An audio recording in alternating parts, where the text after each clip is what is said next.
Hi everyone, this is Thruputani from Fonearena.com bringing you an unboxing of the LeTV Le2. Now this is one of the two devices that was launched by the company recently in India alongside the LeMax 2, and we'll have an unboxing of that as well soon, but for now here's the Le2. Now as you can see that the box packaging itself is pretty simple. It has the company's name up front. Nothing much there on the side. There's a silver band which is actually a part of the interior box, and we'll get to that in a second. Over at the back, you'll notice that the box has the basic specifications mentioned. It also includes the SAR rating, which should be visible to you, and it's 0.971 watts per kg for the head and 1.420 watts per kg for the body, which is within the limits, which the limit is 1.6 watts per kg. Beyond that, it's got the IMEI details. The phone is a 32GB variant. There is a 5.5-inch Full HD display, a Snapdragon 652 processor, 3GB of RAM, a dual nano SIM card slot, and the phone has a 3000 mAh battery as well as a fingerprint scanner. The phone also ships with a USB Type-C cable because that's how you charge up this device. The phone is equipped with the Type-C port, and there is one unique accessory that we'll get to in a second once we open up the box. So without further ado, let's just take a look at what's inside the box packaging. Removing the top cover, right up front is the LeTV Le2. This is a highly competitive device from the company, priced at a very competitive rate. But for now, let's take out the device and come back to this in a second once we've seen what else is there in the box. Removing the tray, we get access to a packaging material which has basically just the SIM ejector tool. Alongside the SIM ejector tool, you get a quick start guide, but that's about it. Let's take a look at the charging adapter of the phone. The phone does support quick charging, and this is a quick charge adapter, so you'll be able to top off your phone pretty quickly. The phone has a 3000 mAh battery. Pairing up with that is the USB Type-C cable, because that's the standard that the phone interfaces with. This is rather unique because in its price category, there's not many phones out there which have the USB Type-C port, and in fact Xiaomi has so far refrained from bringing USB Type-C support to the Redmi series. And the third accessory is something that's very unique, and that's what really sets this phone apart.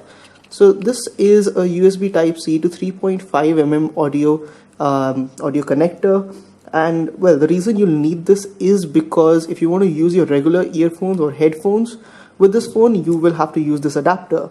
The phone does not have a 3.5mm audio jack and interfaces solely over the USB Type-C port for audio, and we'll talk about that and the reasoning behind that in a full review. But for now, rest assured there is an adapter in the box for you to use your regular headphones. You'll notice that the LeTV Le2 ships with a protective back cover pre-installed on the device. There's also a screen guard which is it does have some text on it which indicates the volume rocker and the power button, so you might not want to use that. But to get it started off, it's not a bad proposition. The unit that we have is in a rose gold color, but it's not really showing up all that well on camera. There is the fingerprint scanner right at the back, and you'll notice that this is very reflective, so you can almost use it like a mirror to take selfies. Up front is the 5.5-inch display, and there is the much talked about USB Type-C connector at the bottom alongside the speaker grills. So with the phone powered up, let's run through the basic setup process. You set up the language and it defaults to the Indian territory.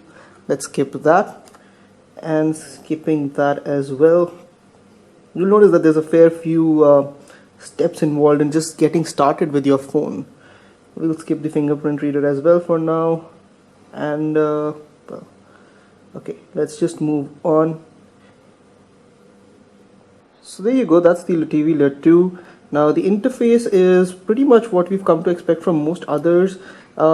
Swiping over to the left, it's quite similar to how Blink Feed works. There's a little view which will basically integrate a lot of videos and streaming content, and that's really the proposition that LeTV is selling, where you get access to a lot of premium content and that you consume using their platform. The phone has a 5.5-inch display, and it's pretty bright indoors, but we're not so sure if it's going to cope up all that well outdoors.